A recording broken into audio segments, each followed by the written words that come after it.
शुरुआत बड़ी खबर के साथ। बड़ी खबर तुर्की और सीरिया से है। आपको बता दें कि तुर्की और सीरिया में इस जलजले से भारी तबाही देखी गई।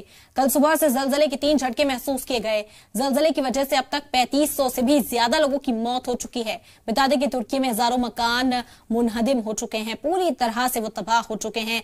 रिक्टर स्केल पर अगर बात की जाए तो 7.9 दर्ज की गई है जलजले की शिद्दत। तुर्की में 7 दिनों के कौमी शोक का ऐलान किया गया।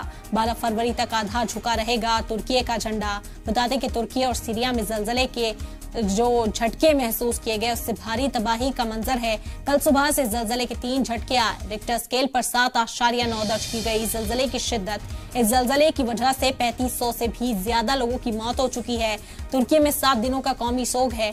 आपको बता दें कि आधा झुका रहेगा तुर्की का कौमी परचम 12 तारीख तक। तुर्की में हजारों जो मकान हैं वो तबाह हो चुके हैं। लोग अपनी आंखों के सामने अपनी रिहाइशगाह को तबाह होते हुए देख रहे थे। ये बर्बादी का मंजर, ये तबाही की तस्वीरें तुर्की और सीरिया से सामने आई। आपको बता दें, एक बार नहीं, 2 बार नहीं, बल्कि 3 बार एक ही दिन में ये जलजले के झटके महसूस किए गए।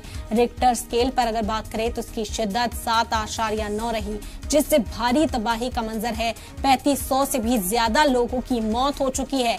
बड़ी अफसोसनाक खबर इस वक्त आप तक पहुंचा रहे हैं तुर्की और सीरिया से। आपको बता दें कि दुनिया भर से मदद के लिए अब तुर्की में राहत रसानी की जो चीजें हैं वो पहुंचाई जा रही हैं। तमाम सहूलत लोगों तक पहुंचाने की कोशिश हो रही है।